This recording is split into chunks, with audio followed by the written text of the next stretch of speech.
I refused to attend my daughter's graduation after she chose to live with my ex-husband and his affair partner and told her this on her graduation day. I, 42F, have been divorced from my ex-husband, Mark, 45M, for 5 years now. We were married for 15 years before I found out he was cheating on me with a coworker, Sarah, 38F. The discovery of the affair was devastating, and it tore our family apart. At the time of our divorce, our daughter Emily was 13. Despite my attempts to keep things civil for her sake, the divorce was messy and painful. Mark moved out of our family home and in with Sarah almost immediately after I confronted him about the affair. This made things even more difficult for Emily, who was already struggling to cope with the sudden changes in her life. During the divorce proceedings, we had to discuss custody arrangements for Emily. I wanted joint custody, thinking it would be best for her to maintain a relationship with both parents. However, Emily surprised us all by expressing her desire to live primarily with Mark. She said she felt more comfortable with him and Sarah, and that their new home felt more stable than ours did at the time. I was heartbroken by Emily's decision. I couldn't understand how she could choose to live with the man who had betrayed our family and the woman who had helped him do it. I tried to talk to Emily about it, to explain my side of things, but she was adamant. She said she didn't want to take sides, but she felt like Mark and Sarah's home was a better environment for her. The court granted Emily's wish, and she moved in with Mark and Sarah. I was given visitation rights, but Emily rarely wanted to spend time with me. When she did come over, things were tense and awkward. She would often cut our visits short, saying she had plans with Mark and Sarah or her friends. What hurt the most was hearing Emily call Sarah Mom. It happened about a year after the divorce. I had picked Emily up for one of our rare outings, and as we were leaving, she turned to Sarah and said, "Bye, Mom. I'll see you later." I felt like I had been punched in the gut. When I tried to talk to Emily about it later, she brushed it off, saying that Sarah was more of a mom to her now than I was. Over the next few years, my relationship with Emily continued to deteriorate. She became more distant, often canceling our plans at the last minute, or not showing up at all. When we did spend time together, she would talk endlessly about how great Mark and Sarah were, how much fun they had as a family, and how happy she was living with them. It felt like she was deliberately trying to hurt me. I tried to maintain a relationship with Emily, but it was hard. Every time I saw her, I was reminded of the life I had lost and the family that had been taken from me. I started to withdraw, protecting myself from the pain of rejection. I still sent birthday and holiday gifts, but our interactions became less and less frequent. Now, Emily is 18 and about to graduate from high school. Last week, she called me out of the blue. It was the first time we had spoken in months. She told me about her upcoming graduation and said she wanted me to attend. She said it would mean a lot to her if I could be there to celebrate this milestone with her. I was surprised by the invitation, but also hesitant. I asked Emily if Mark and Sarah would be there, and she said yes, of course they would be. She added that they were planning a big celebration after the ceremony, and that I was welcome to join them. The thought of sitting through the graduation ceremony, watching Emily accept her diploma while Mark and Sarah cheered her on, made me feel sick. And the idea of attending a party at their house, surrounded by their friends and family, seemed like torture. I told Emily that I appreciated the invitation, but I didn't think I could attend. Emily got upset. She accused me of being selfish and said I was punishing her for choices she made when she was just a kid. She said she was trying to make things right between us, and that by refusing to come to her graduation, I was showing her that I didn't care about her or her achievements. I tried to explain that it wasn't about not caring for her, but about protecting myself from a painful situation. I told her that seeing her with Mark and Sarah, celebrating as a family, would be too difficult for me. I suggested that maybe we could have our own celebration, just the two of us, at a different time. Emily wasn't having it. She said if I really loved her, I would put aside my feelings and be there for her on this important day. She said my refusal to attend proved that I was the one who had abandoned her, not the other way around. Then she hung up on me. Since then, I've been bombarded with messages from Mark, Sarah, and even some of Emily's friends, all telling me how selfish and cruel I'm being. They say I'm putting my own feelings ahead of my daughter's needs, and that I'm ruining what should be a happy time for her. Part of me feels guilty. I know graduation is a big deal, and I hate the thought of disappointing Emily, but another part of me feels angry and hurt. Where was all this concern for my feelings when Emily chose to live with Mark and Sarah? When she started calling Sarah Mom? When she consistently prioritized her relationship with them over her relationship with me? I feel like I'm being asked to pretend that the last 5 years didn't happen, to smile and play happy families for the sake of Emily's big day. But I'm not sure I can do that without completely breaking down. The thought of watching Emily celebrate with her new family, the family that replaced me, makes me feel physically ill. Should I suck it up and go for her sake, even if it causes me significant emotional pain? Or am I right to protect myself from a situation that I know will be incredibly difficult for me? Update.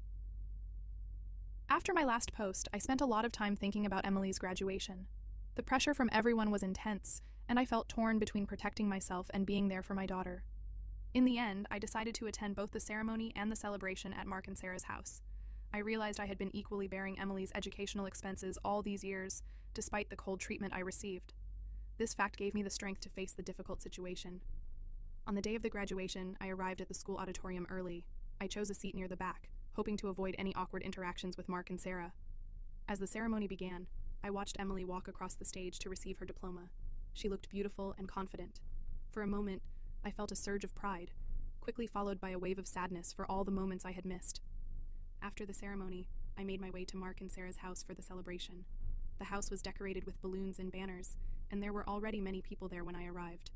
I felt out of place and uncomfortable, but I reminded myself why I was there. Emily seemed surprised to see me. She came over and gave me a quick, awkward hug. Mark and Sarah nodded in my direction but didn't approach me. I could feel the tension in the air. As the party went on, I watched Emily laugh and joke with her friends and with Mark and Sarah. They looked like a perfect family, and I felt like an outsider. The pain I had been carrying for years bubbled up inside me. Finally, I couldn't take it anymore. I asked Emily if we could talk privately for a moment. She hesitated but agreed, and we stepped out onto the back porch. I took a deep breath and told Emily that I had something important to say. I explained that for the past 5 years, I had been equally sharing her educational expenses with Mark. I told her that despite the way she had treated me, I had continued to support her financially because I wanted the best for her. Then I dropped the bombshell. I said that moving forward, I would no longer be contributing to her educational expenses. I explained that I had made this decision because I felt that my financial support was taken for granted, just as my role as her mother had been. Emily's face went pale. She asked me if I was serious, and I confirmed that I was. I told her that actions have consequences, and that she couldn't expect me to continue supporting her financially when she had consistently pushed me away emotionally. Our conversation quickly drew attention. Mark and Sarah came over, demanding to know what was going on. When Emily told them, they were furious. Mark called me selfish and cruel. Sarah said I was punishing Emily for choices she made as a child. Some of Emily's friends overheard and started whispering among themselves. I stood my ground. I calmly explained that I had been supporting Emily financially for years, despite being treated like an outsider. I said that I was not obligated to continue this support, especially when my role as a mother had been so thoroughly dismissed. The party atmosphere completely evaporated. People started leaving, casting disapproving glances my way. Emily was in tears, accusing me of ruining her graduation day. Mark was red-faced with anger, telling me I should leave. Sarah stood with her arm around Emily, glaring at me. I left the party feeling a mix of emotions. Part of me felt guilty for causing a scene at Emily's graduation celebration, but another part of me felt relieved. For years, I had been silently bearing the pain of rejection while still providing financial support. It felt liberating to finally stand up for myself. The next few days were quiet. I didn't hear from Emily or anyone else. I assumed they were all still angry with me. I tried to focus on my own life, telling myself that I had done the right thing by being honest about my feelings and decisions. About a week after the graduation, I received a call from Emily. I was surprised to see her name on my phone screen. When I answered, I could hear that she was crying. Through her sobs, Emily explained that she had just had a conversation with Mark about her college expenses. She said that Mark had told her he couldn't fully support her education because Sarah was pregnant. He said he needed to look after Sarah and save money for the baby. Emily went on to say that Mark had advised her to look for a job to help support her educational expenses. She sounded shocked and hurt, as if she couldn't believe her father would do this to her. As I listened to Emily cry, I felt a mix of emotions. Part of me felt justified. For years, I had been the one making sacrifices while Mark and Sarah played the role of the perfect parents. Now, Emily was finally seeing another side of them. But I also felt sad for Emily. Despite everything that had happened between us, she was still my daughter, and I hated to hear her in pain. I remembered how it felt to have my world turned upside down, to feel betrayed by the people I trusted most. Emily then said something that caught me off guard. She told me that she now understood the sacrifices I had made for her. She said she realized how much it must have hurt me to continue supporting her financially while being pushed away emotionally. I listened quietly as Emily apologized for the way she had treated me over the years. She said she had been young and confused, and that she had taken me for granted. She admitted that she had been unfair to me and that she regretted many of her actions. As much as a part of me wanted to comfort Emily and tell her everything would be okay, I knew I needed to maintain the boundaries I had set. I told Emily that I appreciated her apology, but that it didn't change the reality of our situation. I explained to Emily that actions have long-term consequences. I said that while I understood she was young when she made many of her choices, those choices had still deeply hurt me. I told her that trust and relationships take time to rebuild, and that a single apology couldn't undo years of rejection. Emily asked if I would reconsider my decision about her educational expenses. She said she now realized how much she had relied on my support and that she was scared about how she would manage without it. I took a deep breath before responding. I told Emily that I couldn't simply pretend the last 5 years hadn't happened. I explained that while I still loved her, I needed to protect myself emotionally and financially. I suggested that she follow Mark's advice and look for a job to support her education. Emily started crying harder at this point. She begged me to help her, saying she didn't know how she would manage college without my support. She said she was sorry for everything and that she wanted to make things right between us. I remained firm in my decision. I told Emily that part of becoming an adult is learning to deal with the consequences of your choices. I said that while I was sorry she was struggling, I couldn't continue to be her financial support when I had been pushed out of her life in every other way. I suggested to Emily that she speak with her school's financial aid office about scholarships or loans. I also recommended that she start looking for part-time work to help cover her expenses. I told her that many students work their way through college and that while it would be challenging, it was not impossible. Emily seemed to realize that I wasn't going to change my mind. Her tone changed from pleading to resentful. She accused me of being cold and uncaring, saying that a real mother would never abandon her child like this. Her words stung, but I stood my ground. I reminded Emily that I hadn't abandoned her. She had chosen to live with Mark and Sarah, to call Sarah Mom, and to push me out of her life. I said that I was simply adjusting my role in her life to match the relationship she had chosen to have with me. Before ending the call, I told Emily that I was open to working on our relationship if she was genuinely interested in doing so. However, I made it clear that any reconciliation would take time and effort on both our parts, and that it wouldn't change my decision about her educational expenses. After I hung up, I sat in silence for a long time, processing the conversation. I felt a mix of sadness, anger, and relief. Part of me wondered if I was being too harsh, if I should give Emily another chance. But another part of me felt like I was finally standing up for myself after years of being taken for granted.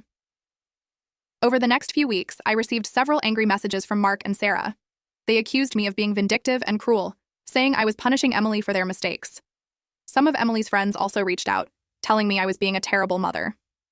I didn't respond to any of these messages. I knew that no matter what I said, they would twist my words to fit their narrative of me as the bad guy. Instead, I focused on taking care of myself. I started seeing a therapist to work through my feelings about the situation. I also threw myself into my work and my hobbies, trying to build a life that wasn't centered around the pain of my broken family. Emily didn't contact me again for several weeks. When she did, her tone was different. She sounded tired and stressed. She told me that she had found a part-time job and was trying to figure out her college finances. She said it was harder than she had expected and that she was struggling to balance everything. I listened to Emily without offering solutions or support. I told her I was proud of her for taking responsibility for her education. I also reminded her that this was a consequence of her past choices and that learning to handle difficult situations was part of growing up. Emily didn't ask for money this time, which I appreciated. Instead, she asked if we could start having regular phone calls to stay in touch. I agreed, but I made it clear that rebuilding our relationship would take time and that she shouldn't expect things to go back to normal right away. As the weeks turned into months, Emily and I slowly started to rebuild our relationship. Our phone calls became more frequent and less awkward. Emily shared her struggles with balancing work and school, and I offered advice when she asked for it. She also started to open up about her feelings regarding the past few years, acknowledging the hurt she had caused me. I remained firm in my decision not to financially support Emily's education, but I did start to help her in other ways. I taught her how to budget, helped her look for scholarships, and gave her advice on studying efficiently while working. These interactions felt more balanced and healthy than our previous dynamic. Emily also started to distance herself somewhat from Mark and Sarah. She told me that she had realized how much they had influenced her feelings towards me over the years. She said she was trying to form her own opinions and make her own choices now. As for Mark and Sarah, they eventually stopped trying to guilt me into supporting Emily financially. I heard through Emily that they were struggling with their own issues. Sarah's pregnancy was difficult, and they were facing financial strain. Part of me felt a grim satisfaction at this, but mostly I just felt sad for everyone involved. Looking back on everything that happened, I still believe I made the right choice. It was painful and difficult, but it was necessary for my own well-being and for the possibility of building a healthier relationship with Emily in the future. I've learned that it's possible to love someone while still maintaining boundaries and looking after yourself. The situation with Emily is still evolving. We're not as close as we once were, and I doubt we ever will be again. Too much has happened. Too many hurtful words have been said. But we're finding a new way to relate to each other, one that's based on mutual respect rather than obligation or guilt. I don't know what the future holds for us. I hope that Emily will continue to mature and that our relationship will continue to improve. But I also know that I can't pin all my hopes and happiness on that. I'm learning to find fulfillment in other areas of my life, to be happy with myself regardless of my relationship with Emily. In the end, I've realized that being a good parent doesn't always mean giving your child everything they want. Sometimes it means teaching them hard lessons about consequences and responsibility, and sometimes it means putting your own emotional health first so that you can be the best version of yourself, for your own sake, and for the sake of any relationship you might have with your child in the future.